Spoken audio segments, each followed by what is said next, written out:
A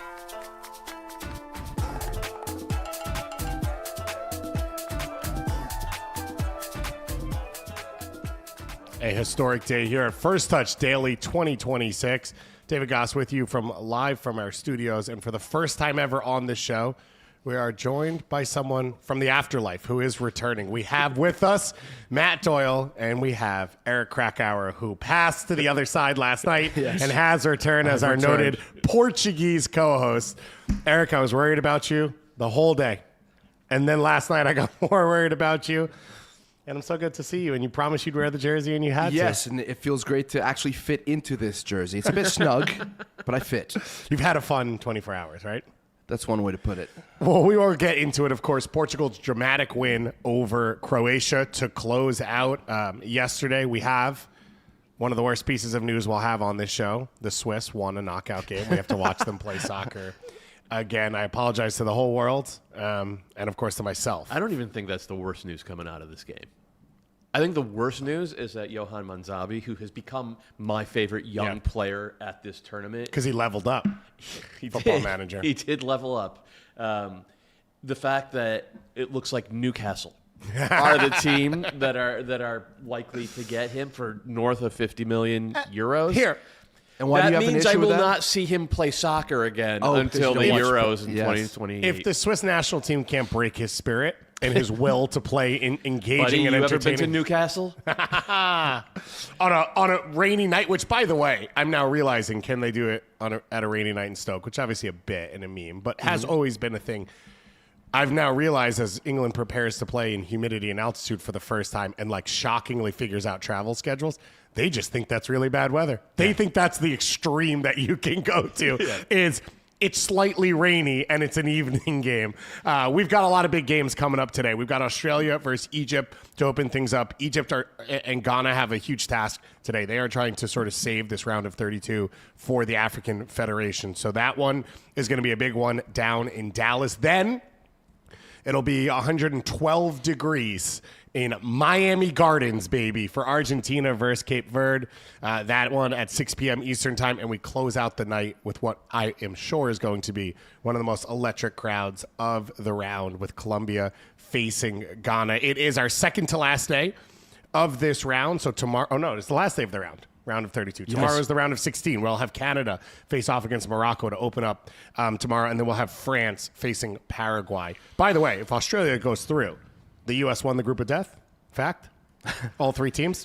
So I know that analytics are verboten at this point in sports discussion, but I saw a lot of the analytics nerds talking about the U.S. group before the tournament kicked off, and they said this is actually the toughest group because in terms of just aggregate ELO ranking and FIFA ranking, it was the highest average because there was no really weak team. So private equity early bought in a 33% share of the group. Yeah. See, there's the numbers, baby. That's all you came here for. That one was for Connor specifically. So we'll talk about all those games coming up. But first, let's dig into what we saw so far. Doyle, was that, we like to start with our three big things. Was that your big thing? The preseason ELO ranking? My big thing, and look, we're going to run a clear out for Eric here in a minute. This is going to be Kobe scoring 60 points on 55 shots, that kind of performance You're today. overselling. But I've been waiting for Spain to show up, at least the B- version of Spain. And we hadn't even gotten that in this tournament. And there was some talk after the Uruguay game, which was just Uruguay with axe handles and machetes going after Spain for 90 minutes, that they've been figured out. There's a way. And they followed that up with a game against Ralph Rangnick's Austria team, which is basically the game model of axe handles and machetes was originated. Yeah. And Spain just absolutely handled them. And it was still like a B- version of Spain at best because Pedri is still not looking quite like Pedri. But it was nice to see. And we talked about this the other day.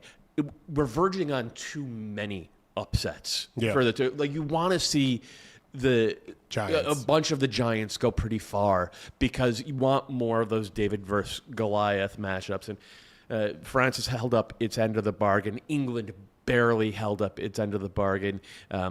we all expect Argentina to do the same. And I was a little bit worried about Spain, and I'm much less worried now. And so, still on track for that date with the U.S. national team in the semifinals. I can tell you, because I do it every morning, David versus David, just underwhelming. It really falls flat. I do it in the mirror once a day. Every morning, it's really this sad. is not compelling at all. No, you want that David versus Goliath when you get there. Mine is that Vladimir Petkovic, head coach of Algeria, lost yesterday to Switzerland, where he is from. He is a native of Switzerland. He is the 6th manager in World Cup history to face the country of his birth as the head coach of a different national team, and all 6 have lost. And I like the idea there that there's just that debate inside of you, that internal debate, which makes you lose that 1%, and that's why you're not able to win. There is this fact coming into this World Cup, one I think that's been said to every England fan. No foreign coach has ever won a World Cup for a national team. So it's like, you have to be fully committed. You have to be from the soil, as Gustavo Alfaro, who's not from the soil, stated about the Paraguay national team. Otherwise, you can't get it done. And when you go back through the history of this, it is exactly what you'd think, which is it's smaller national teams going out and getting a coach from one of the big national teams. So it was Swedish coach against Hungary, when Hungary were the mighty Magyars. It was an Austrian coach against Austria when Austria were still the magical team. And then it was a Brazilian coach for Peru in 1970 against Brazil, which probably isn't going to go super well for you. And then Ricardo La Volpe, who is, for anyone doesn't know, an Argentine coach who has made his career in Mexico and was one of the first to start bringing in dual nationals into the team. He brought Guillermo Franco in. He brought Zinha at the time. And now Julian Quinones is the best player on the team, and La Volpe was lambasted for it. And the ones who were most extreme thought not only was La Volpe wrong for bringing those players in, La Volpe didn't have the heart to coach the team. That was like a huge conversation. Then they went Sven-Goran Eriksson just to keep going in that direction. They rooted around through Tata Martino, and now they're back to Javier Aguirre for the 15th time. And then Regari, the Moroccan coach who was French-born at the last World Cup with France. So 6 coaches that have ever faced the nation of their birth as a national team head coach for a different country. All 6 have lost. I don't know. So now we know that if the U.S. make the final against Argentina, the U.S. he's is doomed. 200% Argentine. But what if the U.S. makes the final against Canada? Well, I guess it would be the semifinal against Canada. The world would be thrown into chaos. But here's the thing, because Poch is 200% Argentine, the percentage might be large enough that it comes back around, and now he's actually American. That's a lot more math. That's really well done, David. Yeah. Thank you. You're so smart. And Jesse's a Princeton guy, so he'll find a way to move. He'll move his shares around. He'll be a shadow buyer on the U.S. by the end of it. So that's mine. Eric, do you have a big thing to talk about from yesterday's games? Yes. If you'll permit me some time. It's all yours, baby. My big thing is Roberto Martinez. And let me preface the following by saying this. He seems to be a very genuine, shall I say, benevolent person. Very good analyst on television. And he has represented Portugal beautifully as a club ambassador. He belts out the Portuguese national anthem before games. Having said that, he has proven utterly inept as the head coach of the Portuguese national team. I used to think it harsh when people said that he squandered Belgium's golden generation. They did, after all, reach a semifinal and finished in 3rd place in the 2018 World Cup. I know that the story is very different in European championships. Yesterday was the culmination of terrible coaching. In one fell swoop, he basically threw the game into chaos. And what little faith I had in his coaching ability evaporated when he made 4 substitutions that seemingly made no sense whatsoever when he was chasing the game. Now, good fortune was on his side because a penalty, a soft penalty in my view, was awarded to the Portuguese during a corner. But those substitutions then hollowed out Portugal's midfield, allowed Croatia to score, thankfully in an offside position.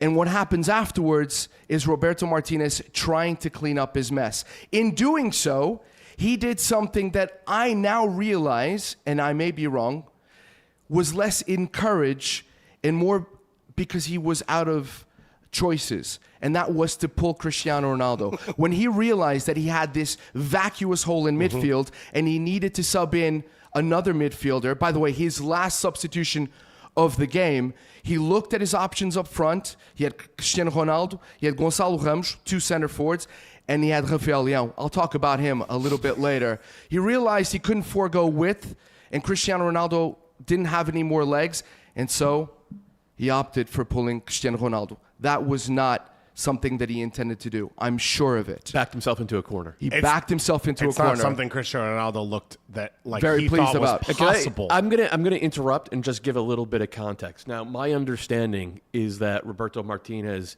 win, lose, or draw, is out after this, and his next job is Al Nasser. And you wonder who's pulling the strings there. So if you wonder why he is being so deferential and to craving a 41-year-old. to a 41-year-old, I actually think he believes in him, but suffice it to believes say in the paycheck too. that Portugal should have lost that game. Croatia were the better team in the second half. Yeah. And then there is a controversial call in the end that we'll talk about at some point on this show. But I cannot wait. And again, I fully respect the man that he is, but I cannot wait for him as a coach to walk out the door. And I'm thankful that he gave us a Nations League trophy, and I think it's a trophy that is going to become more important in the future than it is now. I agree. So thank you for your service. Thank you for the man you are as just a person. Get out. But it's time to go. So Portugal will move on to play Spain on Monday in Dallas, 3 p.m. Eastern time. It was the 16th time Portugal has trailed at any point in a World Cup. It was the second time they came back. North Korea shaking in their boots right now from that 1966 comeback. Portugal comes out. They control the first half. I think dominate's probably the wrong word because there wasn't a ton of chance creation. And the first 15 minutes there was. Yeah, right? promising. The first 15 minutes they were controlling the ball. First 15 minutes it was Roberto Martinez. Where's Rafael Leão been? Bruno Fernandes constantly making those runs past the front line into the depth. Got a couple of good chances off of it. Spectacular performance from the Croatian keeper. Neto, I think he's been underwhelming this World Cup. I thought he was really strong in that opening segment of play as well. But that few was it. times, and he gets to that cross. He pulls back to that cross to the far post, but they don't score. And then Ronaldo ends up scoring on the penalty. It's his one touch inside the box of the entire game. Hold on, because before that, there's a goal chalked off. Ronaldo is in an offside position and scores essentially what would be one of the goals of the tournament for me. The way he caresses that ball and then delicately out of the air and the quick trigger right afterwards to beat Livakovic, who's been one of the goalkeepers of the tournament. I mean, that's 2 goals in this game where if the guys were bald, then both would have stood. But I say the touch thing because you watch this game and you start to see Vitinha get into his flow. He picks up the ball, he's moving it around, he's constantly touching the ball, and you start to see, to me, okay, here's PSG, right? Ruben Neves doesn't start this game, João Neves does, so now you've got that pairing. They are the best club team on the planet, and they have been for 2+ years. And the engine of that team is those 2 guys and the constant movement.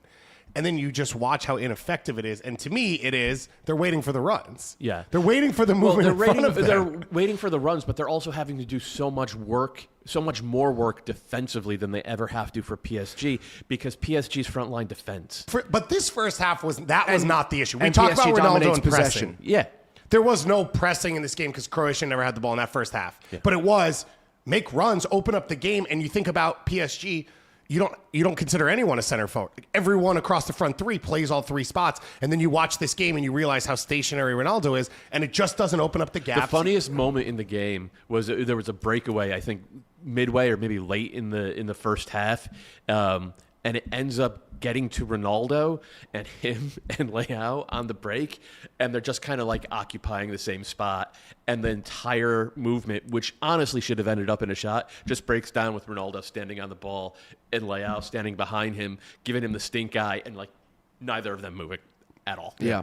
A further indictment of Roberto Martinez is the fact that he has reduced an intrepid center midfielder, 2 times Champions League winner, into a sideways passer. Yeah. And I understand the point that you're making, Gus, about there not being vertical runs for him to stretch the field with his passing. But there have been in this tournament for Portugal. Players have made runs, including Cristiano Ronaldo. There was one move that he made to spin off of Davinson Sanchez in the Colombia game, and there was a huge corridor for Vitinha to thread the ball through, and he didn't. He turned it back. There was another similar situation in that game when Bruno Fernandes also had the ball, and Cristiano had made a really good run. So I think that suggesting there is a lack of verticality is right, because there wasn't in those first 15 minutes, and I think that's why Portugal looked so dynamic and promising. But there's also a hesitation to pull the trigger, and I think that risk aversion comes down to Roberto Martinez wanting to control the tempo and space and realizing that in transition they are vulnerable. Yeah. Right. Which is the same thing that Belgium were 10 years ago under him. Right? They were reluctant at times, unless it was De Bruyne making magic. They were reluctant structurally in those moments because honestly the rest defense was never particularly good, and I think that is that's what's informing Vitinha. It's not just the coach saying it. Vitinha's a smart guy. He's like, I don't want to have to get into a foot race every single time I try to play the ball forward, and I think that is just this collective cascade of positional failures in the way the team is constructed. It is a failure of the footballing blueprint. Yeah. I will say this, and we talked about this a few days ago before the Colombia game, and I said that in order for Portugal to get Cristiano Ronaldo involved, they'd have to push up their line of confrontation and push up their back line. They did that against Croatia in the first half, and their aggressiveness in defense, Diaz and Vega I thought was very good and continues to grow into this tournament. They made it very difficult, almost impossible for Ante Budimir to win the ball or for Croatia to be able to compose themselves and build out through the back. That's why I actually think that Dalic, the Croatian coach, makes a really good move in taking Budimir out at the half and adding more mobility to the attack. So we saw a lot of the structural shifts that we'd been looking for from Portugal in the first 15 minutes, but then it just reverted to mean. And so Croatia has 32% possession in the first half, and then they come out of halftime and they come out flying. They score in the 53rd through Perisic. They finish the second half on 48% possession. A little bit of that's game states, but Portugal didn't score till late that they were chasing. Yeah. Croatia completely shifts this game. I don't think it was game states. I think it was Croatia going for it and changing the terms of the engagement by bringing their line up high 100%. And then releasing Perisic on the left, which unbalanced Portugal. And they never really figured out a reaction to that. It felt like until with 30 minutes left, Roberto Martinez is like, all right, tactics free zone. Let's just get rid of our midfield because we can't figure out how to weaponize it anyway. Let's bring out five attackers. He went into a full panic. Yeah. He went into a full panic when he made those substitutions. And not only did Croatia push up their line of their defensive line, but they also committed players into the attack. Ante Budimir was isolated. I think he needed to come off because he's not the most mobile guy. He's a poacher. Matanovic comes in, he gives you mobility, but when he picks up his head, he sees runners. Yeah. And Portugal couldn't contend with that. But going back to the goal that Croatia scored, I was screaming at the television at Rafael Leão, who watched that entire play developed and left Nuno Mendes out to dry in that play. It was so infuriating. And then Cancelo also has a little bit of a brain fart and pinches in to double team Matanovic, I think. I'm not sure who was attacking the ball, and leaves Perisic wide open to control the ball and shoot the ball. But by that point, or maybe just after that, my timeline is a little bit hazy considering how panicked I was and how much I was a hostage to my emotions. I thought you were going to say a hostage to Roberto Martinez. Yeah, a hostage to Roberto Martinez's decisions as well. But Diogo Costa stood on his head once again, he did against Colombia. He's been the standout player. Yeah. So the fact that Portugal were even in the game after the first 15 or 20 minutes of that second half was remarkable. Yeah. So let me just make on the Croatia goal. You go back and watch it, and Rafael Leão, zero defensive work done on that sequence. No, he pointed to everyone to defend. Neto on the other side is 35 yards upfield. Walking, and that speaks to something just broken fundamentally in terms of the collective. My heart. And and with Leao, I have said he should start on this team because I believe he is one of the best attacking players on the planet. I cannot wait for him to leave Milan, Incredibly go somewhere talented. and be the guy. And if I ran a team, I would throw everything. He's 27. He He's will not going to never be be the the guy. But it's inconsistent. Yeah. And that's why he Inconsistent doesn't start. Is a little bit too positive. I mean, he has flashes. He hits the crossbar, great, and delivers a sumptuous cross. Ramos transcends all physicality, jumps up in the air, beats two defenders to the ball, and scores an incredible header. One of the reasons why I want him on the field from the start. He also makes the vertical runs that you have been asking for.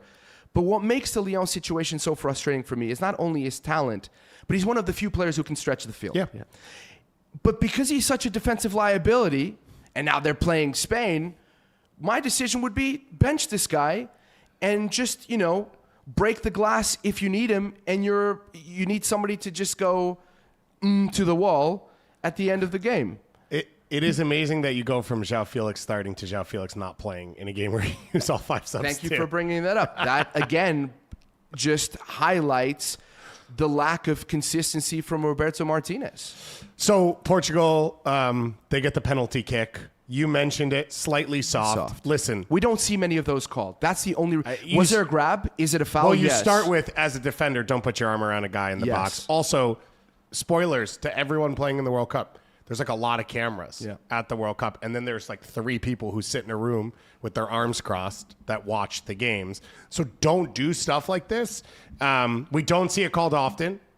Flo Balogun pulled down in the USA game in the box. Exactly. And he releases, it felt like potentially early enough to bail the ref out from having to make the call. But they make the call anyway. Ronaldo steps up, he scores. So it's Ronaldo's first World Cup knockout goal of his career. Anointed. He's got a future now. The greatest player in the world now. Yeah. Look, I've been a big critic. I don't think he should start. I've been saying that for 4 years. Now it's become fashion to say that he is surplus to plans, which I think is an exaggeration. I felt happy for him because as much as I'm not the biggest fan of his, not as a player, but on a personal level, for a variety of reasons, I do think he has come under some unfair criticism. He has been scapegoated. Is he one of the issues afflicting this Portuguese national team? Yes. Is he the biggest issue? No. I don't think so. Yeah. So I was happy for him. He gets his knockout goal. But then I was immediately annoyed at him for his reaction when he saw his number come up. He was as surprised as all of us. He looked like he didn't know where you're supposed to go off. He looked around like, what do people do in this scenario? Exactly. As if he's like staring around the stadium trying to find an exit door. I'm surprised he sort of walked off. Yeah. high-fived. And there was a moment where you're like, high-fived Roberto Martinez. is he going to stay on? And then Gonçalo Ramos comes on. An Algarve, south of Portugal. Oh, nice. Like Oh, me. okay. I wasn't born in the south. I was born in Lisbon, but I grew up in the south. I'm a southerner. Nice. He scores coming on. So he currently averages a goal or an assist every 37 minutes at the World Cup, which is the best for any Portuguese player. Keep him that on has the bench. 5+ goal contributions. So we have said over and over, part of the reason Ronaldo keeps starting is there isn't actually a clear option that has emerged and said, no, it's my spot. Milan thinks he is because they were going to spend $125 million on him, which is crazy. But he has performed when he's on the field, and he did so again yesterday. So the problem with Gonçalo Ramos is he chose the wrong club team 4 years ago. He chose to sign. Not financially. Yeah, fair. He's probably doing okay. Yeah. He could buy the Algarve's South got now. a new hotel. From Olhão, who, by the way, Olhão, we talked about it because Todd went there on his honeymoon. He's from Olhão, which is a poor fisherman town in Portugal, to PSG's riches. I would take that job, Yeah, it's too. fair. Yeah. But playing for that team, they didn't want a true center forward. They wanted a Dembele type who can stretch the field in multiple ways, but also drop it and play make. And Gonçalo Ramos is just a classic number 9. Yep. For the way Portugal is built, and he also defends, by the way. He's not the world's greatest pressing forward. But he's a good presser. But he's good. Yeah. For the way Portugal plays and the talent that they have in central midfield, I think he is a perfect fit. Also because if you do feel the need to start Leao, you are going to start at least one of your front line who does not defend. Portugal's good enough to carry one guy who doesn't defend. So that's one. And two is like, watch the way Portugal play. When Cristiano is out there, Cristiano always shades to the left. So suddenly these guys are getting into each other's way. Gonçalo Ramos naturally stretches away from the ball. He does not want the ball to feet to combine around the box. He wants to go occupy. And I think it simplifies the spacing issues for this team. 100%. He can combine, though. He can, yeah. If you ask him to. But he knows it's not his strong suit. And here's the key to Gonçalo Ramos. If I'm Bruno Fernandes, if I'm Vitinha, if I'm João Neves, and I know that he's on the field, I'm more inclined to make a vertical run, an untracked run into the box, because I know that Gonçalo Ramos will protect me. Yep. He'll track back. He will chase. Whereas if Cristiano Ronaldo is on the field, he's not going to do that. Not because he doesn't want to. He's not as much of a diva on the field as people have accused him of, but he doesn't have the legs, because if he's making that tracking run, he's not going to be able to stretch even in a short, explosive gallop. Can I say that? Do those go together? Whatever. But so he what he does is he's a safety valve in some ways for the midfielders. You guys ready to talk technology now? Yes. We love technology Yes. on this show. That is mainly why we started this tech podcast, in which we will talk about the latest and greatest in technology day in and day out. Hashtag science. So, game goes 1-1 off the Ronaldo goal, penalty kick. He eventually gets subbed out because now Portugal's scrambling. They can't figure out their game states. I thought Kovacic was phenomenal in this game. He was amazing. These he was moments, the best player on the field. By the way, these moments where he bursts through midfield and you're like, oh, he's gotten 45 yards. I thought he could have even been more aggressive, which is unfortunate for him that it was necessary. But so elegant on the ball as well. And he reminds me of something that Casemiro said about him. He said that he was an exceptional player at Real Madrid, but didn't have the mental fortitude to be a Real Madrid player. And I think that could potentially be his Achilles even at Manchester City, a guy who doesn't deal well with the pressure. But as a footballer, man, he is a footballer. 32 years old, out of contract next summer. Manchester City are selling a lot of their older guys. So I mean, if you're an MLS team. I was going to say, you're thinking St. Louis City on that one? I'm thinking Charlotte FC. Yeah, I would be happy anywhere in MLS. Yes, anywhere except Inter Miami. He has played his best soccer with Croatia over the course of his career, and I think Get him to Toronto. Yeah, my buddy who was at the game, who's been at every Toronto game, said the atmosphere yesterday was levels above anything else. It came through the TV. Yeah. Everyone in the city the whole day was like, you can see jerseys, you're hearing marches just throughout the city, not just around the stadium. And then my buddy who's been in the building and was in Vancouver for some of the games said by far the best atmosphere he has experienced. And there is one famous fan who will be watching her meme or her GIF over and over and over again, talking to the referee after this call. So Ramos scores the goal, goes up 2-1, and then Portugal sit in, they defend, and the goal gets scored for Ramos, to be clear, into stoppage time. So the referee shows 10 minutes of stoppage time. The Gonçalo Ramos, hates that, goal and then celebration extends the stoppage time. And Derek Rice said that, I almost said ESPN, Fox recorded on that it was 2.5 minutes. Yeah. So that 2.5 minutes gets added to the 10 without anyone wearing a Portuguese jersey at the Newark Street celebration, listening to that stat, caring about that stat, or understanding it. So I sat through 3 minutes of whistles about blowing the whistle. And then Croatia puts the ball in the back of the net. But they went beyond, right? He went beyond that a lot of time. Not at that point. So 10 minutes plus was what was shown before Ramos scores. If you add the 2.5, it would have been 12.5 minutes. The goal is scored before it hits 12 It was scored like 12-18. Yeah. Okay. So Fair enough. you got 12 minutes to spare. I on that wasn't one. really. I mean, yes, Yeah, I was. Pat I was. Mahomes I could was have put up complaining. another 3 points after that if you'd given him the opportunity. The ball hits the back of the net. It goes in. Celebrations, wild, everything. This World Cup has been dramatic. already that game was added to it, and then we get VAR review on the offside call. Shake your head, dude. That's it. And the issue on the call is as the ball comes in, there is a Croatia, I can't remember names now, goes up to challenge for it. And Matanovic, I'm pretty sure. It was? I think it was Matanovic. Yeah. So Matanovic goes up to challenge for it. If he touches it, he now resets the offside marker, and now Pasalic is in an offside position beyond him.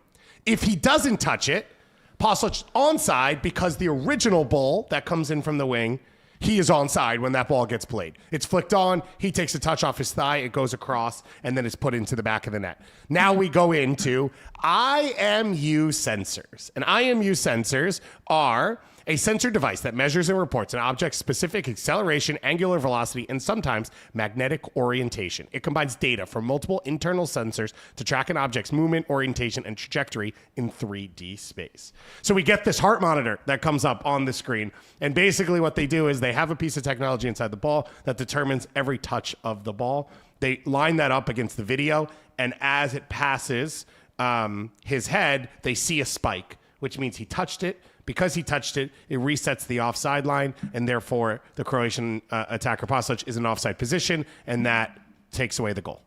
Here's a quote from Igor Matanovic. Honestly, I think I felt a slight contact with my hair. I asked the referee. I wasn't 100% sure if I had touched the ball. He told me that they had a chip in the ball, and there was a slight contact, and that therefore it was offside.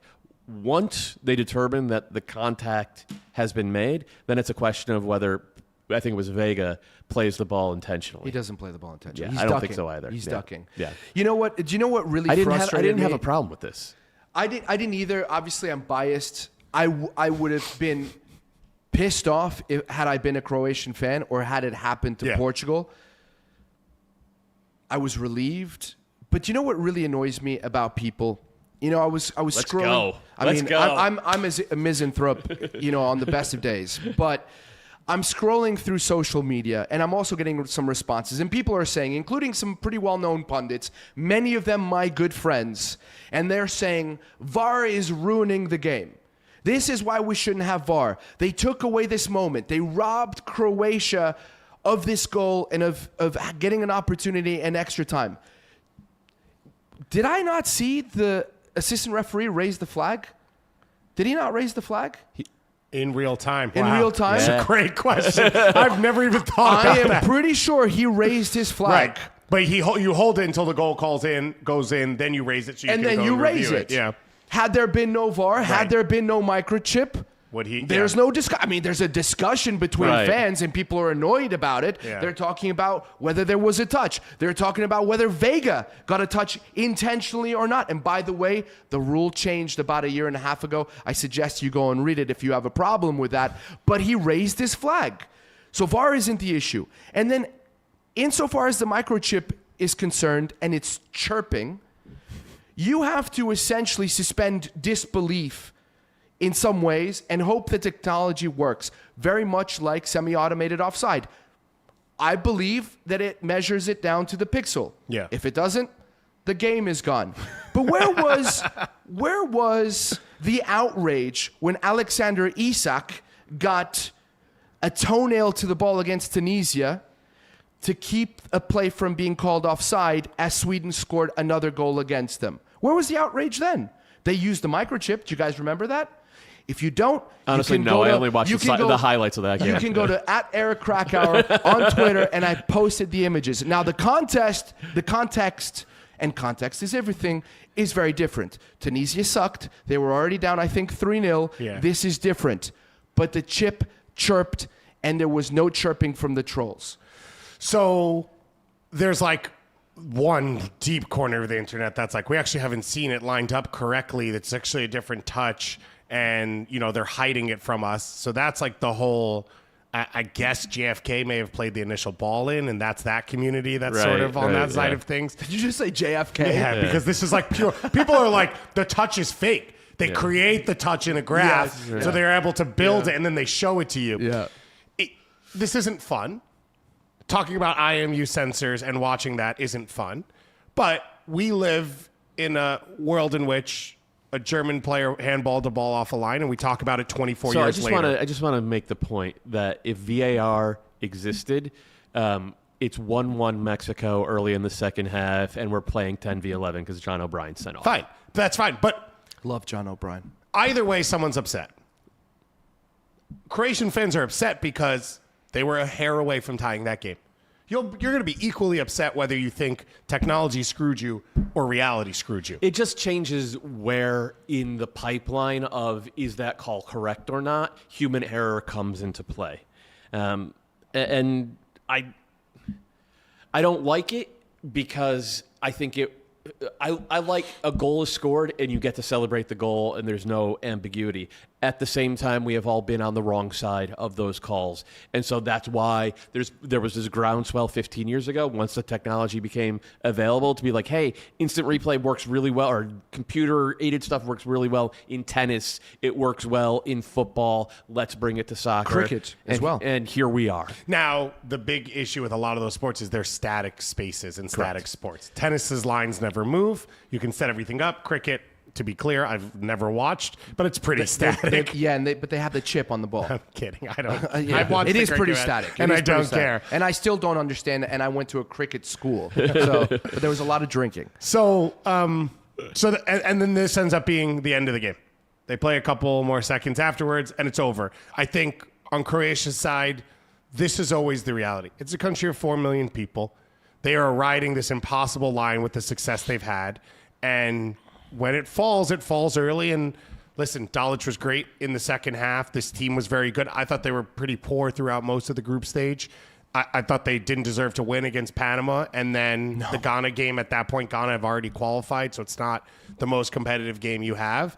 But this is what we've seen from Croatia, which is semifinals or bust. Now, for other countries, this would be heroes return. And unfortunate, because it's probably Luka Modric's, He'll get a testimonial, Yeah, but this and is farewell. Yeah. And he's one of the great players in the history of the game and the World Cup. Let's not fly over the Luka Modric topic, because this man deserves his flowers and more for the servant that he's been to Croatia, his longevity, but not just longevity, the quality that he still possesses, and the crucial cog that he is for this national team. Some people were singing his praises in this game. I don't think he had the best game in the world. I think he played well. I think Kovacic overshadowed him, and a lot of that has to do with the fact that he's also 8 years younger. But just a remarkable player that I'm going to be very sad to not see anymore playing for Croatia. At 40 years old, he started 32 games for Milan this year. Yeah. He And played he was- 100. He played 113 minutes yesterday in 100-degree weather for a team in central midfield, and agreed wasn't his best game. Yeah. He was not a problem in that game. he was not the problem, And yeah. there is a moment when Portugal scores in the 90th minute where they cut to him, and I thought back to 2018 and the fact that the identity of that team was that they ran through the wall and everyone else, or the line. Everyone else would stop at the line, and he was the heartbeat of that, which was, I give 120% until the final whistle. And remember, that tournament was late comebacks, and they played into extra time, 30-plus minutes, 3 times, Yep. and they made it all the way to the went to semifinal penalties, yep. because Modric was the heartbeat of that team, and that's what he allowed And them it to wasn't do. just Modric. It was Kovacic, Modric, and Rakitic. Yeah. One of the best triumvirates you've ever seen in center midfield in a major tournament. Last point on Portugal, just really quickly. I was very annoyed when Roberto Martinez announced his 26 because of a few omissions. One was Paulinho, Golden Boot in Liga MX, a Champions Cup winner with Toluca, as well as a national championship as well, scoring goals for fun. And I thought he's the kind of player that you bring off the bench if Gonçalo Ramos is misfiring. The other two absentees are Palhinha and Mateus Fernandes. Mateus Fernandes, because he hoovers the ball in midfield, was West Ham's best player, apart from the Dutch Somerville, Crescencio Somerville, who apparently is going to Manchester United. But Palhinha was one of those guys that I felt you brought into the game when you were holding on to a lead and you knew that your box was going to be bombarded. Had he been there instead of Ruben Neves, I think that would have made a difference. And I don't think Ruben Neves comes in and plays badly. It's a chaotic game, and there's very little that you can do to really influence it. but you're missing that height because Portugal, again, not only vulnerable to transition, but vulnerable to aerial attacks. I'd say I'm glad we were able to start a Portugal podcast. Yeah. It's been about 35 Sorry, minutes. let's move on. I've We've got plenty to say about Spain. And it was the game we were waiting for. Yes. It had the vibe you and Michele talked about the stale possession. because there wasn't risk, there wasn't chance. Then it ends in drama, and it is. I mean, I made fun of Fox because they made it Modric versus Ronaldo, and that's all they talked about. But it is, going to look back, a legacy game for these two athletes, as well as two national teams that are both on the verge of being in the party. There's 7 countries that have won a World Cup, and Croatia has been to back-to-back semifinals before this. They've been to 3 semifinals in the 31 years the country has existed. But this is going to be a reset now, post-Modric for them, because that's what it was. It was 98. Took a little while. Even with Modric in the team, it took a little while. And then all of a sudden, when they hit their ground, they had that midfield 3. They had Mandzukic. They have Perisic. And now they're a great team.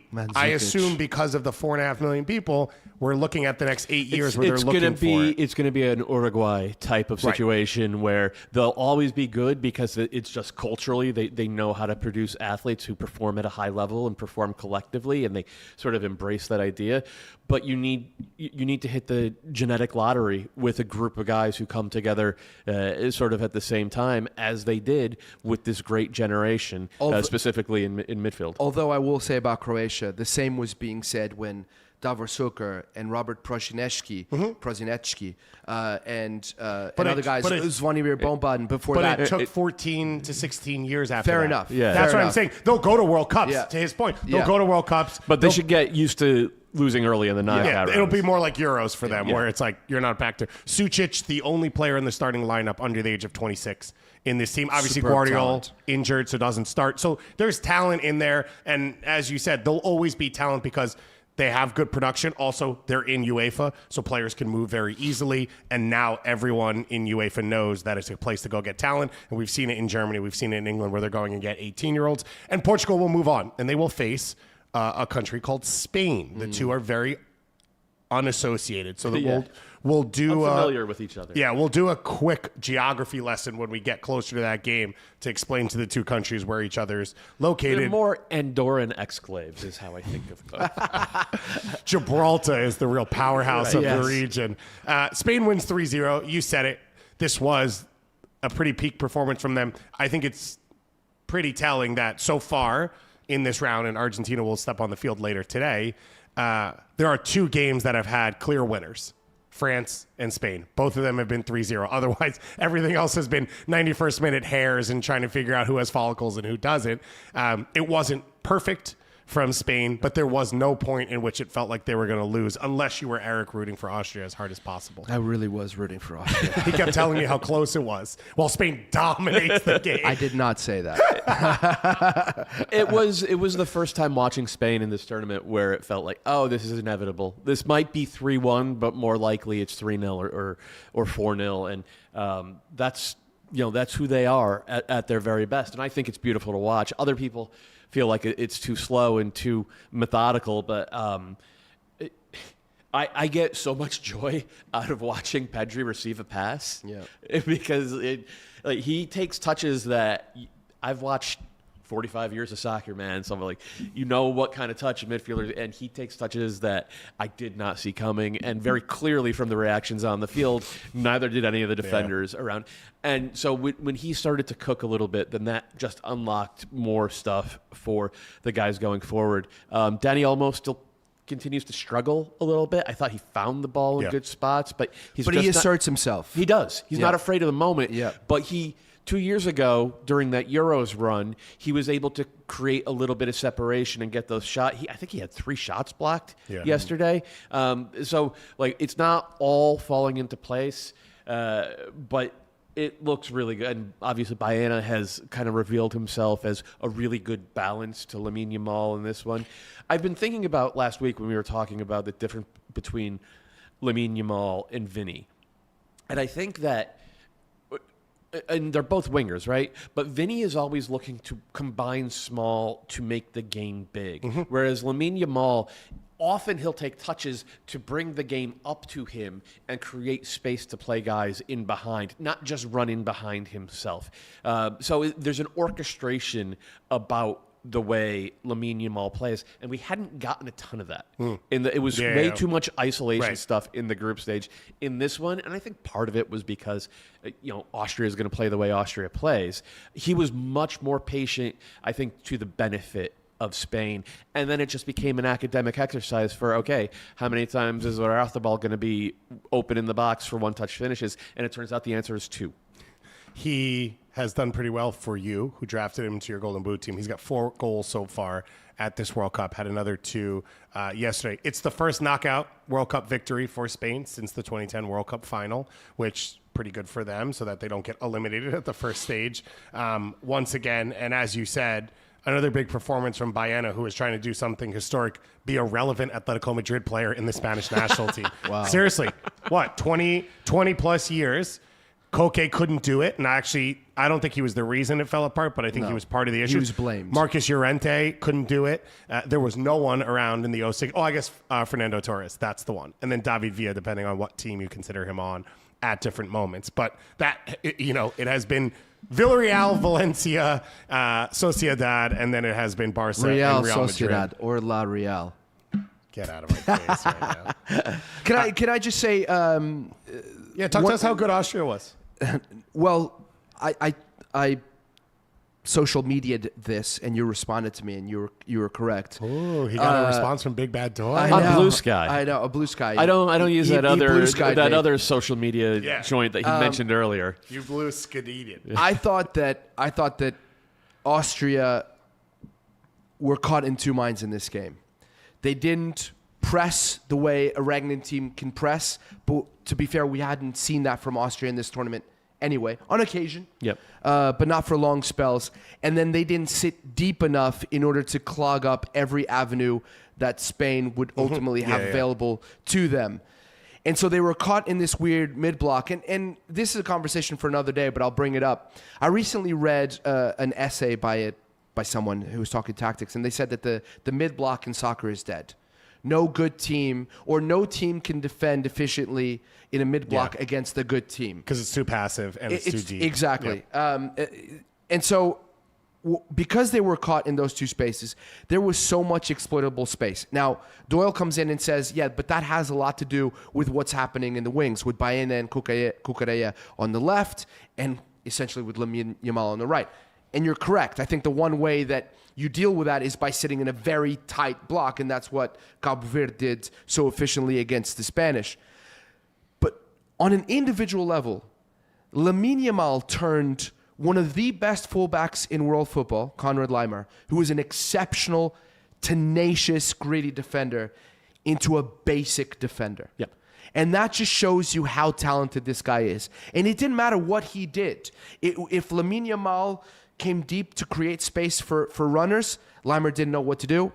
He would get nutmegged or bypassed by the pass. There was simply nothing he could do to defend against Lamine Yamal. That's not to say that on occasions he got the better of him, because he did on a few occasions. And then he actually was one of the catalysts for Austria's best attacks. Austria didn't seem to have a plan. But on a few occasions, especially at the end of the first half when they were down only 1-0, they did have players in good positions, but their passing was erratic, and part of that had to do with the fact that they didn't really have a plan for what to do with the ball if they did break into the attacking third. You know who's less erratic? You know who has a plan? Portugal. And Eric's convincing himself that they the are openings... going to get, if they play the way they played against Croatia, Portugal is going to get dismantled. Before, and we'll talk more about this next week. Real quick, how did Portugal beat Spain last year in the Nations League final? By Nuno Mendes having the game of his life and keeping Lamine Yamal in his pocket, and by having a lot of good fortune. Because Spain were dominant in that Nations League final. Cristiano Ronaldo was an issue. And that was the game where I grew so incredibly frustrated with Cristiano and Roberto Martinez, where I thought, that's it. This marriage has to end. And then 5 minutes later, he scores a Scores, goal, and I get attacked by his hive on social media. But a lot of that had to do with good fortune and a few very good performances from individuals, including Diogo Costa, including Nuno Mendes, who stood out. Where's Diogo Costa going after this? Like, who's? I don't think he's going anywhere. I think he's going to be a Porto lifer. He signed a new contract about a year and a half ago. My feeling is he looks like one of the three best keepers in the world. Oh, and Porto's not good enough? He has been. I love Porto, man. He has been. Watch your tongue. He has been for a very long more of a time. Sporting Braga guy. People that I know. You're a minor. People who I know who have coached Diogo Costa have said that he's an exceptional goalkeeper, but he really loves being at Porto, and I don't think he'll ever force a way out. On that game, it was 2-2, and it went to 5-3 in penalties. Spain had 61% possession. That game was played in Portugal. What was the XG Sorry, on that no, game? that game was not played in Portugal. It was played in Germany. Yeah, it was played in Germany at the Allianz. Spain's XG was 2.14. Portugal's was 1. Right. And it finished 2-2. Ronaldo in the 61st minute, Mendes in the 26th, and Orazabal and Zubamendi. By the way, a lot of what we saw from Mendes in that game against Spain, we saw against Croatia. I mean, the man is a machine. He's incredible. I cannot believe that some people, I was looking at player ratings from various publications, both domestic United States and domestic for me in Portugal, foreign, and they didn't rate him as highly as I would have rated him. Out of the game yesterday? Out of the game yesterday. I thought there was times where he got stuck in cul-de-sacs and thrown off, and because he's having to do too much. Maybe. And then there was a few set piece moments, whatever, where it rotates to him at the top of the box, and I thought he would be more dangerous, aka shoot quicker, and he didn't. I think he gets one blocked and one he tries to cut back and ends up in a dead chance and a Croatia counter. There is a glorious chance where he runs down the half space, has a clear shot on goal, and tries to defer to Ronaldo with the pass. Ronaldo was that's not the one in that he position. clips and it goes over Ronaldo's head. No. He tries to cut it back, and the defender intercepts it. So now that we're talking Spain, Austria, and we've done Portugal, the Habsburg dynasty has fallen on top of itself. Austria will go home. David Alaba, he is a free agent. The Habsburgs ruled Spain for a long time. It was a joke. Yeah, okay. That was the joke. It was the Habsburgs versus the Habsburgs. Got it. David Alaba will be a free agent as well. Don't know how much longer he has as an international career. Just one of the great characters in the world game. He did well in this game, considering. I mean, a lot of emergency defending. He had to yell at his own team. He had a save on the line. That was one of the great saves at the World Cup. The day closed out, of course, with the electric Switzerland versus Algeria game. Switzerland wins 2-0. I'll have the Nigerian commenter that I'm obsessed with who had to do a Ghana take. I will have him do my Switzerland apology, because the apology has to be as loud as the disrespect. Coming out of it, Switzerland advances to the round of 16. They'll play the winner of Colombia or Ghana in Vancouver. So a reminder, Switzerland played the final group stage game against Canada in Vancouver. They then played this game against Algeria in Vancouver, and they'll now play the round of 16. This was Switzerland's first knockout victory at a World Cup since 1938. Where they won 4-2 against Germany. Didn't know that Switzerland were taking shots back in the 1930s against the Germans, but they were able to get that win, a 4-2 win at the time. Bril Mbolo scored his fourth goal for Switzerland at the World Cup. He is third all-time for this team. But we have spoken fairly often about Johan Manzambi. We already did it so far on today's show. I thought it was Algeria for the opening 10 minutes. They were the aggressors. They went after the game. They changed things up. They put our boy Maza as a false center forward. They kind of were 3 or 4 across the attack. It was a mistake. They went 3 or 4 across the attack to try and, I think, have some fluidity and some movement. And as we saw against Austria, Mahrez coming inside could become dangerous. I think Petkovic maybe over indexed on that side. But the goal for Switzerland is Manzambi from midfield. He breaks out against a somewhat set defense in a moment where Switzerland's not creating anything. He puts the opponents in scramble. He's able to get to the end line from midfield. He basically gets to the end line himself, and he squares it for Mbolo, and then that completely shifts the dynamic. The kid is so polished with his off-ball movement, his understanding of the game, like where to be an outlet to make things easier for his teammates, but also where to be to create danger. And then he has the individual skill and unselfishness to maximize every single bit of that. I didn't watch much of this kid until this World Cup, and I'm just absolutely blown away. And as someone who's a little bit of a Barcelona partisan, I'm like, why did we spend $80 million on Anthony Gordon when we could have gotten this guy? A defensive midfielder, Johan Manzambi. Yeah, That's anybody a who very thinks good he's going to be a question. box-to-box 8 in the Premier, no, you're going to put this guy in attack somewhere. I mean, he reminds me of Thomas Mueller, his ability to understand where the space is going to Ramon be. Deuter. Yeah, exactly. Thank you. His understanding of space, right? He's a space interpreter, and then has these just beautiful instincts around the box and makes everybody on his team better. So he, at 20 years and 261 days, is the youngest player to reach 5 goal involvements in a World Cup. 3 goals, 2 assists. Young player of the That tournament. only goes back to 66, for the record. Pele probably did that with assists in 58, but they don't have the data. But Thomas Mueller was 20 years old when he put up 8 goal involvements at the 2010 World Cup. He was days older, therefore Manzambi's younger, and Manzambi still is 3 goal contributions away from tying what Mueller did. But first to 5, Mbappe had 4 goals in 2018, but no assists, so he only had the 4 goal contributions in that one. Algeria, they continued to huff and puff a bit in this game. They finished with 56% possession. Part of that's game states they had to, but it felt like they always were going to come out and be the aggressor. And then it was Vargas and Ndiaye who sealed the door right after halftime, which is kind of heartbreaking for this Algerian squad. Insofar as Switzerland is concerned, they are who we thought they were, right, in this game. Wouldn't you agree? Nope. No? Okay. I think they're a much more dynamic team than you guys give them credit for. Okay, well, I'll get to that in a second. I want to talk about Algeria first, though. I cannot wait till Colombia packs them into a nice little chocolate box and sends them back across. Into a Toblerone. La Bombonera. Into a Toblerone. Yeah. I think the biggest mistake Pekovic makes is he plays Maza as a false 9. He can be many things, this kid. Yeah. False 9 is not one of them. He doesn't have scoring instincts. In fact, he is a wild card like Manzambi, but the difference is that Manzambi knows where the goal is and he knows how to get there. Maza knows how to dodge people and carve out space for himself without any sense of direction. I love that about a player because it's chaos in a positive sense, not in a Portuguese sense. So I thought that was an issue because when Algeria were the better team in the first half, had they had somebody like Islam Slimani, who was such a great servant for this team, a prototypical 9, but who could connect the dots as well, I think they could have capitalized on the opportunities that they created, or at least threatened a little bit more. It seemed like there was a lot of possession for possession's sake from this Algerian national team, and we have seen that throughout. And we've also seen when they have to defend and they have to play Pekovic ball, they don't really have the profile of player to do that. They're essentially playing a left back as a center back, and Mondi isn't the center back that he was a few years ago at Betis when he was actually not the best center back, a ball-playing center back, but not necessarily the best defender. So a lot of vulnerabilities for this team. For Switzerland, I'll tell you why I think they are who we thought they were. I think that they are a team that understands that they have limitations. They know how to play within those limitations. And what do I mean by that?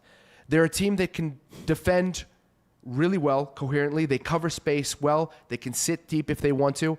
You know what I just said about the mid block, and it potentially not working against good teams? I think they do it efficiently, but they're playing Algeria. And then what they have at their disposal is a player like Manzambi, who is the wild card, but they also have industrious wingers. Yep. And that's the difference, right? I don't think that Vargas and Ndoye are world beaters, but I think that they're effective in what they do.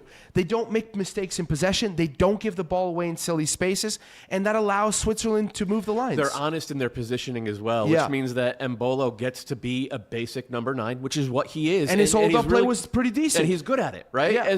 And that just leaves room for Manzambi to interpret space. Yes. And then they have Xhaka behind him, and Xhaka is a really good orchestrator. So I think they're not breaking any new ground here. This is not a team that anybody's going to write poetry about, but they are a team that seems now that Manzambi is finally in the starting lineup is actually maximizing what they could be in what I thought was a pretty aesthetically appealing way for the first hour of this game. Now I know why you don't agree with me. I think you just had lower expectations for Switzerland coming into the tournament than I did. I mean, my expectations for Switzerland was that they were going to be boring and effective until they met somebody good. And to be fair, they haven't met anyone Right. overwhelmingly Well, they're going to lose good in the yet. round of 16 as they've done for 5 straight World Cups, and will be Colombia- exactly the same. But Yeah. I know.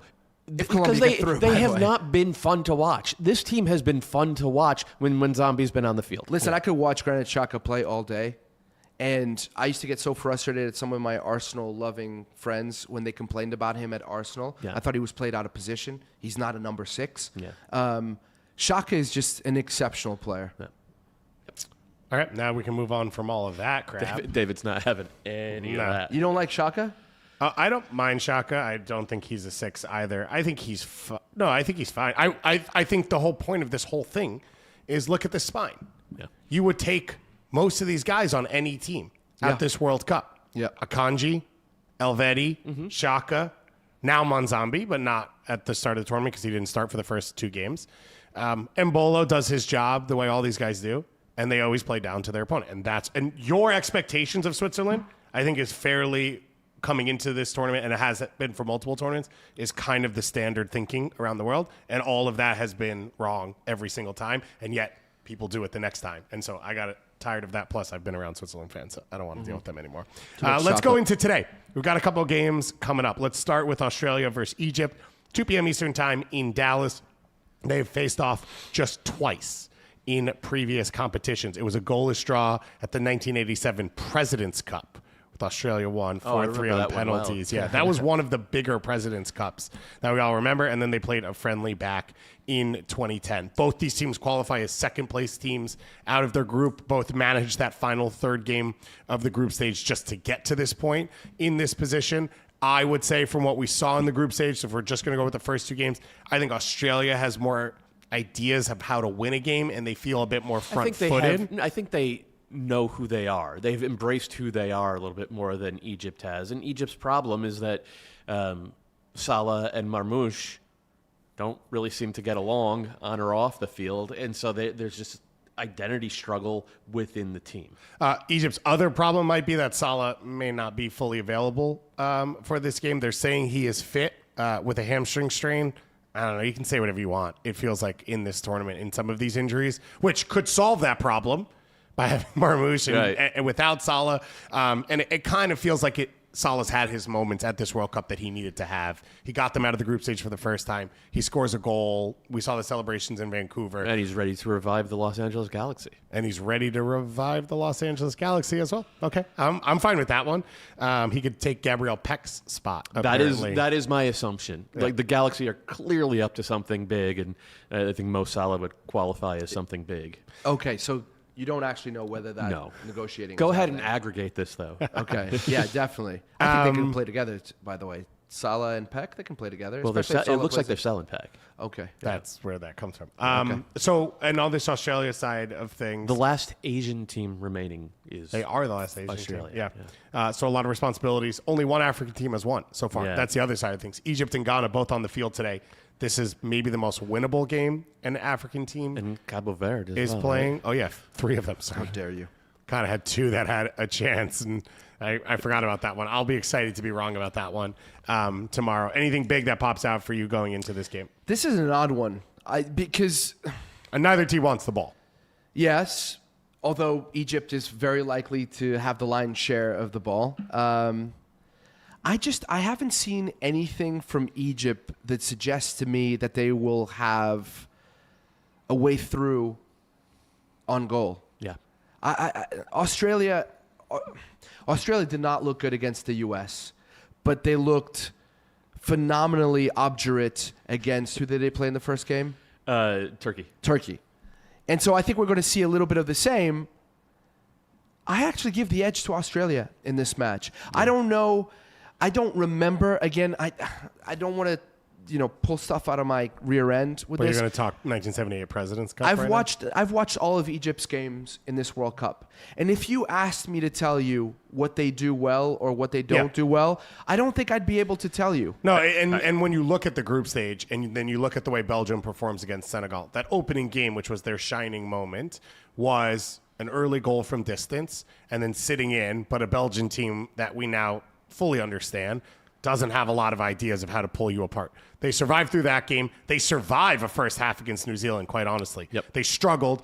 Then the best half they've played is the second half versus New Zealand. They found verticality on the right side. Salah found gaps, and it's the best soccer he's played. And then against Iran, they hung in, and they stayed alive, and that's an Iranian team that didn't win a single game at this World Cup. So that's where I come from with this team. They haven't found ways to win games on their own outside of 45 minutes against New Zealand. The other thing, anytime they've brought their lineup, they have looked so vulnerable to quick counterattacks. And so if 8 hours from now, Iran Kunda is the talk of the tournament because he just annihilated Egypt, I would be 0% surprised. The other side, though, is when they sit in, I thought Chaubert was one of the worst goalkeepers dealing with crosses, yeah. which Oh my goodness. Australia, set pieces, Yes. crosses, Sutar, That's it, all of Sutar this. goal coming. Yeah. This one will be the first game of today of 3 games. Whoever wins this game plays Argentina, right? If Correct. Argentina beat Cape Verde. Yes. We have our bracket here. Jordan's going to hook us up. I'd like to see a rematch between Australia and Argentina. Yeah. That would be great. Yeah. There's no love lost between these two teams, believe it or not. So I'd like to see that matchup. I'd like to see Australia try to kick chunks out of the Argentines, very much like the Argentines have done to every one of their opponents. That is our second game of the day. Argentina faces off against Cape Verde, and this is our soccer.com segment. Don't forget, you can go to soccer.com to get some of the kits of these World Cup teams. It's the widest selection of World Cup products. You get free shipping on orders over $49. I've got the Argentina kit right behind me. It is one of the most iconic looks. It is one I can tell you every time Argentina is going to play in 3 days or has played 3 days before. You see them everywhere in New York. People just live in them in Miami. And it's one that, come on, you can wear that to a wedding. You can wear it to a black tie function. You throw a jacket on it, whatever it is. That thing's always going to work. It's a clean look. It's a famous look. And it might be one where it could be the first back-to-back World Cup champions since what? Italy in 1930? Whatever. No, it would be Brazil In in 1958 and 62, Yeah. right? Yeah. So you could have that, and if you want to get on it now before it starts selling out, make sure to go to soccer.com to grab it, as well as all the other kits we have. We put up a wall of kits. We thought we'd swap them out as teams got eliminated, and look at us and our predictions. No one got eliminated on that wall so far. That's the reason they haven't been changed. Exactly. Cape Verde are the lowest FIFA-ranked nation since the ranking started in 1992. They reached the World Cup knockout stages in their debut tournament. And now, after getting a draw against Spain, after the more open draw against Uruguay, they now go up against Argentina. Doyle, and I assume we'll see something closer to the Spain game states. Two MLS legends, guys who really were made in MLS, Leo Messi and Steven Moreira going head to head. It's what we've all been Jamiro waiting Montero. for. Yeah, another MLS legend, very clearly. Probably couldn't cut it long enough. That's why his team will lose. He doesn't have that extra gear that Messi has. This is just Argentina knocking on the door for 90 minutes and hoping that Messi has a moment of magic, hoping that Lautaro Martinez can find a little pocket of space. I don't like Cabo Verde. They deserve all the credit in the world for getting here. They just need another miracle in order to get past this Argentina team. Yeah, I think that the difference between Argentina and every team that Cabo Verde has faced already is that the Argentines play with a knife in between their teeth. Yeah. It's just a different type of aggressiveness. And one that, I'm sorry, hasn't been policed too well in this tournament. And hasn't been policed too well in the past. They do things. They're the masters. They're an incredibly talented team, and they also master the dark arts. And I find that combination is the winning combination for any team. I'm going to read you a quote from Philipp Lahm, who, of course, watched Germany, who were, I think, the softest version of Germany we've ever seen. 100%. Eliminated a couple days ago. He says, the defending itself, the duel, the timing of the tackle, throwing yourself into a challenge is barely being coached anymore in Germany, apparently. When you watch how these South African players throw themselves into their duels. South American players throw themselves into their duels, you see the difference at once. Yeah.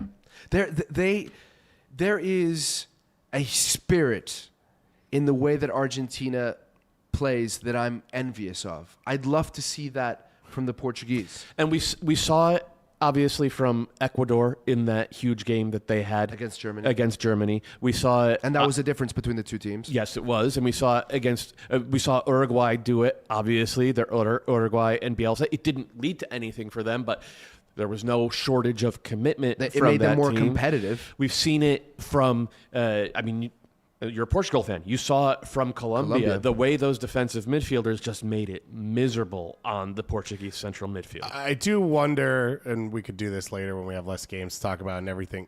One of the things, because we watch a lot of Copa Libertadores, CONCACAF Champions Cup, all this stuff, the fields and the way the ball holds up and the amount of 50-50s that end up occurring because the game kind of holds up versus when you watch a Bundesliga game and everything is slick and everything moves quickly. Because on the flip side, the amount of sliding blocks that you see in a high-level European League game, whether it's a cross or a through ball, is different because they know how the fields run. And, like, you can slide 15 yards pretty quickly. And I do wonder if that's a part of any of this. This would be the biggest upset in World Cup history. And I texted people who were at all the of Germany soccer history in Germany-Paraguay game and said that would be. And I still kind of believe that for all of what Germany is soft, for that Paraguay team to go in and play that German squad at all. One note, Christian Romero came off injured against Austria. Everyone got rotated for the they played third Jordan game. So we don't really know his status. He would be a big loss because Otamendi would step into that spot at 38 But years you talk old. about someone who plays with a knife in their teeth. Yes. No, he plays with a bazooka in his pocket. Which would be He's really excited. which I can see it now. which would be less of a factor in this game, most likely, with Otamendi. But for a really, really old Argentine group, especially the defensive core, Romero would be a huge loss, his ground coverage and what he brings to that team. But it would be shocking to see an Argentine group that has become specialists in doing enough to win games falter at a point like this. But if they do, Cape Verde is one of the stories of the World Cup. Make sure to go get your Argentina kit. Go to soccer.com. Check everything out. You can also get some of the Trianda balls there. They have special ones for just each matchup. So if you want to sort of lock in and say, wow, Spain's playing Portugal, I want to be able to remember that. I'm a huge fan. You can go to soccer.com to get that. The final game of today. Anytime Colombia is near a soccer game, I am around and I am there. Colombia against Ghana. Colombia, I think, one of the best performers in the group stage. Portugal was lucky.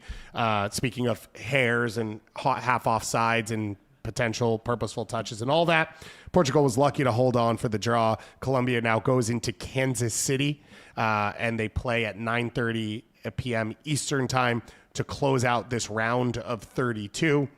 For Ghana, I think the game plan is there. We saw it against England. We saw it against Croatia as well. Sit in. There's this deep but somewhat of a mid-block. Semenyo on the counter is their biggest weapon, but there's a couple other pieces in this team that feel comfortable getting out and getting on the run. I would be shocked if Colombia wasn't around 58, 59% possession in this game. And for Colombia, it's just going to be, can you manage those counters and can you find your chances? Well, that doesn't really suit them, though. I was that's going to the say that thing. could be to their detriment. Yeah, But they're there's nothing else you can do about it. Oh, because it's a Carlos Queiroz team, right? So then the question, I think, with Colombia becomes, who do you start at center forward? Mm-hmm. Because do you go with Cordoba's size as a factor? I Do think you go with start Luis Cor- I think you Suarez's start- roommate? I think you start Cordova. Yep. Yeah.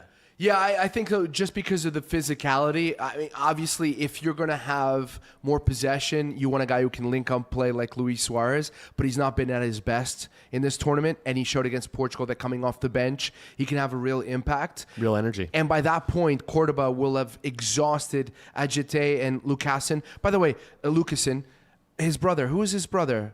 I just found this out. Yeah, there's 3 of them at the World His Cup. brother plays for another national team, and I was like, "What?" Completely different surname. Can't but believe you did this to I me at think the worst that possible Colombia time. having possession is to their detriment. But having said that, Kevin Broby, Broby, Brian yeah. Broby, and Kevin Broby. Yeah, from the Netherlands. But having said that, I think that Colombia have actually exceeded expectations with the ball in this tournament. And I do think that Ghana presents some issues for Colombia. Issues that Portugal, they have weapons that Portugal did not have. Yeah. They're wide players. You talked about Semenyo. I love Kamaldeen Sulemana. I don't think he's developed into the play. He's still very young. I think he's only 22. 24. 24 already? Okay, maybe he's a little bit older. I don't think he's still... He is mathematically a little bit older. Yeah, yes, thank you. Older than I thought. I don't think he's lived up to the ceiling. When he was at Rennes, he was must-watch football. I'd love to see more from him. I don't think we have. But hopefully Carlos Queiroz will whisper in his ear and say, this is a game where you can make yourself a household name. Go out there and win it for us. It can't all be down to Semenyo, who's also been quiet, to be fair. Yeah, in this Semenyo tournament. has not been good at this World Cup. And I thought from the moment he got to Man City on, he was the best player in the Premier League. Like, he is a one-man wrecking crew, but he connects. He finishes with teammates. Sorry, very quickly. Gideon Mensah has been one of the best left backs in the tournament. Sorry, I just want to say that. So the other piece for Colombia, and I'm probably the only one thinking about this, is Richard Rios is the destroyer on this team. He clearly doesn't have the range Puerta has in his passing. He doesn't go out and find the game. But I wonder if this is one of those games where you say, you sit, both the fullbacks are going to go. Basically, he becomes a third center back. Right. And that's the only other positional or starting lineup question I think there is in this one for it's this the Colombia tactical team. choice, right? Like, we talk about how everybody tries to get that 3-2-4-1 formation when you're in position in the attacking half. At some point, mostly, Queiroz teams force you to take that risk and go 2-3-4-1 instead of 3-2. You drop a center, and then, okay, if you're searching for a goal with that kind of desperation, what does that mean for Semenyo? Yeah. What does that mean for Sulemana on the other side? And I think that is where this game is likely headed, unless Colombia get an early goal. Yeah. And if Colombia get an early goal, Right. then I obviously goals change games. It's been said. And I would say if you're playing against a deep block team, the way James has played so far is an answer on its own. Yeah. His passing has been as good as it's ever been. And when you come out and he's the drop back option on the edge of the box for Diaz or Arias, and he's able to, whether it's curl the ball in, find feet on a channel runner, or just take that first touch and open up the game a little bit more, he looks like he knows he's playing his last 3 soccer games of his career, and his legacy is there, and it's on the line. And I have a feeling we're going to see something special from him tonight. Question. The Colombia's back line has buttressed this team, I think we can say. Yeah. Munoz, Yeah. 2 goals? 3? 2 goals? Two. 2 goals to his name. I think he's going to be a shoe-in for the right back of the tournament if Colombia win this game. And then you have Lukumi and Davinson Sanchez, who really complement each other really well. Is it a stretch to say that Lukumi also stands a chance to being one of the center backs of this tournament? Or is that just a little bit hyperbolic? No, I don't think it's a stretch. I think they were fully dominant in the group stage. And I think if they continue on, especially in a game like this where there's a chance, both those guys are factors on set pieces. And if defenders score goals, they tend to get far. The teams that get far, defenders tend to be a part of. But my guess will be there's going to be that emergency defending for both of them, and they're going to shine. I thought Davinson Sanchez did as well against Portugal because a lot of stuff came down the left channel, and the way he handled it is so impressive. And so I think they're both going to be in the conversation I think going it's forward. a great tandem. Davinson Sanchez has always been this hunts. center back lacking discipline because he likes hunting for the ball. And in Lukumi, you just have a pillar at the back. Which who was has the problem made with no him and mistakes. Mina. Yeah. Both of them wanted to hunt. Yeah, well, Mina has a lot more issues than just Lukumi, wanting to hunt. He's really funny because he's spent a couple of years in Serie A now, and he's just so Italy coded in how he plays as a center back. I'm looking forward to this It's game. pronounced Luchumi now. Luchumi, yeah, exactly. You have to say it with your hands. History buffs, comedians, I love it. A little bit of language games in there as well. Call us Duolingo. Hey, Duolingo, genuinely call us. We're looking for sponsors, and we'd love for you to be a part of the show. Spoilers.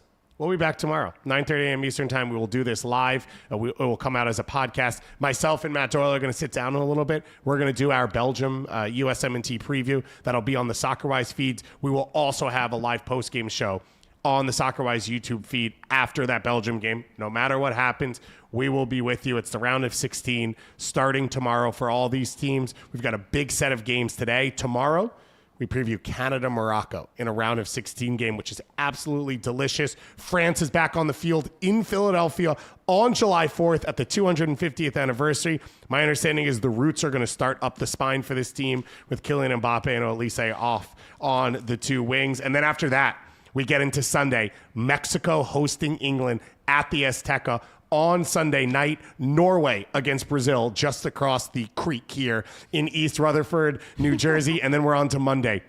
Portugal against Spain, an appetizer here in North America, a feast for many around the world. And then Not for USA, me. Belgium. It is going to be an incredible 4 days coming up of knockout soccer. We're going to be here every single day to talk about it. We are across all the socials. Come hang out with us on Blue Sky if you haven't already. It's the place to talk soccer. It is the only place to do it that is fun and engaging. And thank you to you two for being here. Big shout out to the number one soccer fan, Jordan. Todd, it's been great having in studio over the course of the week. No thank you to Connor, and we'll talk to you all again very, very soon.